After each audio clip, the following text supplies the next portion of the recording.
Love Says Truth by Richard Smyth. It was a joke once. It might still be a joke, but it's been going on for so long that I don't think I can tell anymore. It certainly isn't funny anymore, but then there are plenty of jokes that aren't funny.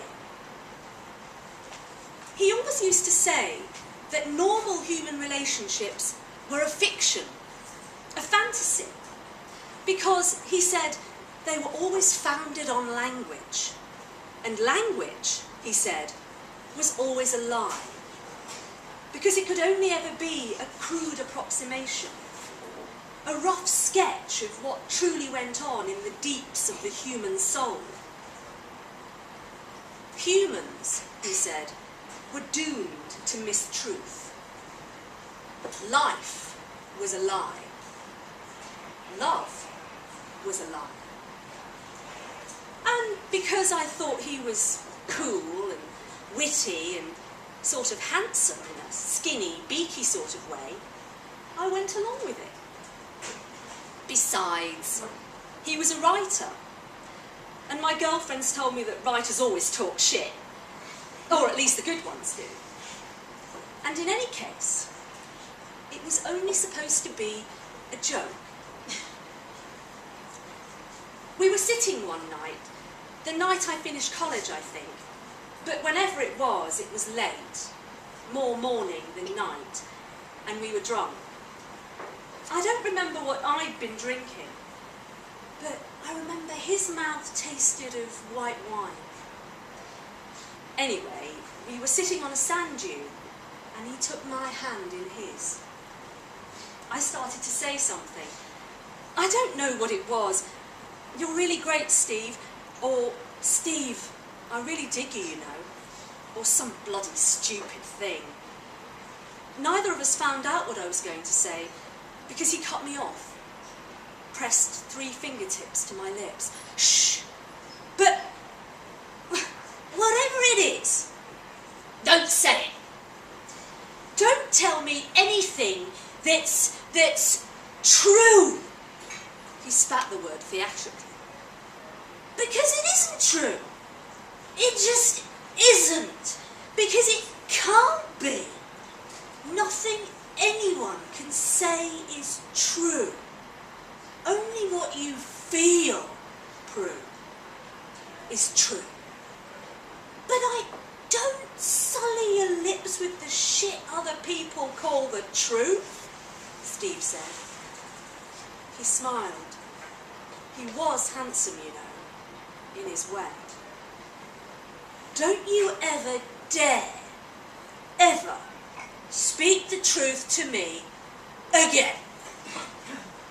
I laughed. "I won't if you won't. Starting now." Starting, I smiled and I think I kissed him. Now. It was funny. Really it was. Daft, but funny. So he'd tell me he was late to the pub because he'd been kept working after hours at the investment bank, and I'd say it was all right because my twin lovers, Bonus and Balonus, I had my twin lovers, Bonus and Balonus, to keep me company. Or he'd say he hadn't finished the story he'd been working on because a team of doctors had been called round to check whether his testicles were of roughly equal weights and had taken all afternoon about it. And I'd tell him not to worry about paying the bills because I'd heard on the news that thanks to a sudden global shortage, his belly button fluff was now second only to uncut diamond in the commodities market. And as soon as we unblocked the plug hole, we'd be millionaires. We got married in the end. We did love each other, you see. And at the altar, the vicar asked him if he did, and he said he didn't. And then he asked me if I did, and I said no, I didn't either. It was still a joke then. Our joke. Or if it wasn't a joke, at least it made me smile. All the time we did it. It was silly, I suppose, thinking about it. I mean, of course it was silly. But now I think about it, it was fucking stupid, wasn't it? And silly's all right, but I wish it hadn't been stupid. Saying no when you mean yes is just the same as saying yes in the first place, isn't it? Really, I mean, if the other person knows you're lying, it's like one of those logic puzzles. A really easy one in this case. A logic puzzle for idiots. Even in bed, I'd say, that's rubbish, when actually it was really good. And when it wasn't really good, well, I'd cheat and not say anything. I told him I was always fantasising about other men, and that I did mind doing all the mucky stuff he wanted me to do. I told him I'd seen bigger ones than his, and that yes, I'd had an orgasm before I met him. All bollocks, of course. I mean, oh hell, I hardly even know what I mean. Steve was right, I think. Language is a mess. A botch job. A car crash. It makes you say things you don't mean. And when there's something you do want to say, it won't damn well let you. But I don't think life's like that. I don't think language is all there is to life. Steve did. That's why he wanted to be a writer. He didn't make it in the end, sadly for him. Funny thing is, he does work for an investment bank now, in accounts. I don't think life's a botch job or a car wreck.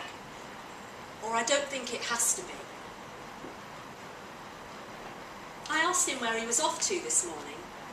He had his briefcase with him, his car keys, his lunchbox. He said, the third moon of Jupiter. I laughed. He'll be back soon. There's a stroganoff in the slow cooker.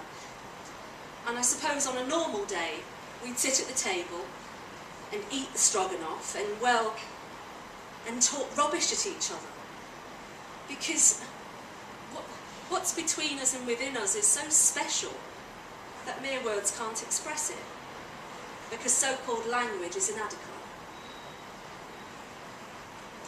But I reckon language is the best we've got.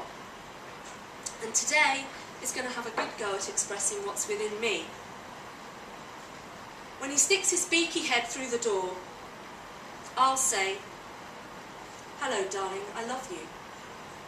And I hope, please God, please, he'll look at me and smile and say, I love you too.